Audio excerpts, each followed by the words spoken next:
Você já deve ter estudado no ensino médio que o alcance de um lançamento oblíquo depende do ângulo de lançamento, e que este alcance será o maior possível se o ângulo for de 45 graus.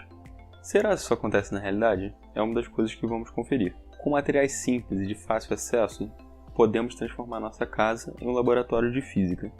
Para esta atividade, precisaremos de uma mangueira, trena ou régua e de um smartphone.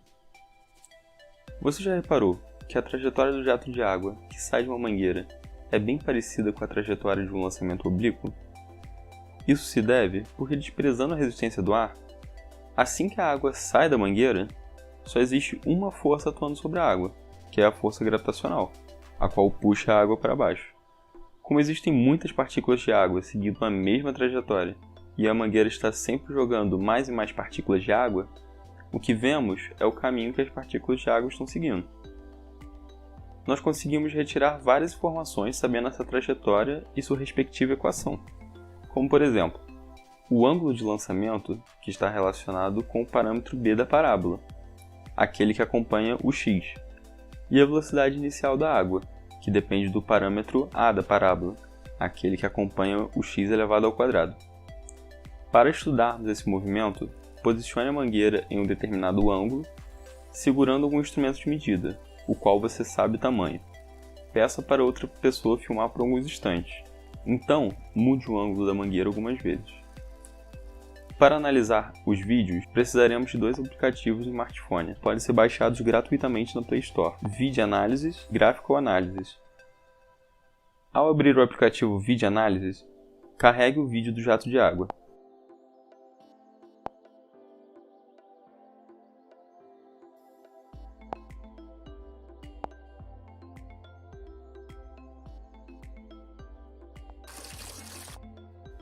Quando achar o momento certo do vídeo, clique em Start Analysis. O aplicativo pedirá que você marque 2 pontos de uma distância conhecida no vídeo. Por isso, a régua ou trena. No meu caso, vou marcar as 2 pontas da trena e vou escrever o quanto essa distância mede na realidade. No meu caso, 30 cm, ou seja, 0,3 metros. Agora, irei marcar a origem do meu movimento, na ponta da mangueira.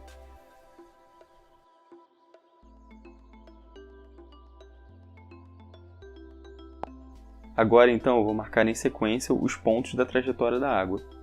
Pode ser difícil marcar esses pontos na tela do seu celular. Aqui eu estou utilizando um mouse no celular, mas a dica que eu dou é usar a ponta de uma pilha ou a cabeça de um parafuso, pois eles funcionam com uma caneta touchscreen.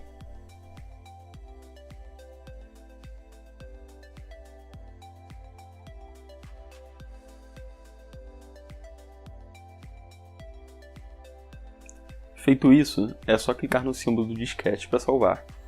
Depois, clique nos 3 pontinhos no canto superior e selecione Save Analysis CSV.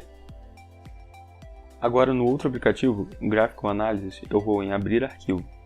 Seleciono a medida que eu salvei anteriormente, clico aqui no eixo Y, ligo a opção CSV Datasheet e a distância em Y.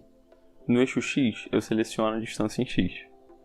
Então eu vou aqui em Aplicar Curva e seleciono Parábola. E vou achar estes parâmetros aqui. Depois repito isso para os outros ângulos de lançamento.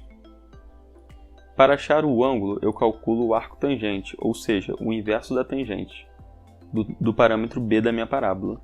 Feito isso, nas minhas 3 medidas, achei respectivamente os ângulos de lançamento: 40 graus, 58 graus, 64 graus. Observe que o maior alcance foi justamente o lançamento cujo ângulo estava mais próximo de 45 graus. Para achar a velocidade, calcule a raiz quadrada da aceleração da gravidade, 9,8, dividido por 2 vezes o parâmetro a da parábola vezes o cosseno ao quadrado do ângulo de lançamento. No meu caso, eu descobri 1,9 metros por segundo. Fica como exercício verificar que, mesmo variando os ângulos, a velocidade inicial vai ser a mesma, aproximadamente 1,9 metros por segundo, já que a velocidade que a água sai da mangueira independe do ângulo de lançamento, ela vai ser sempre a mesma. a não ser que você feche ou abra mais a torneira.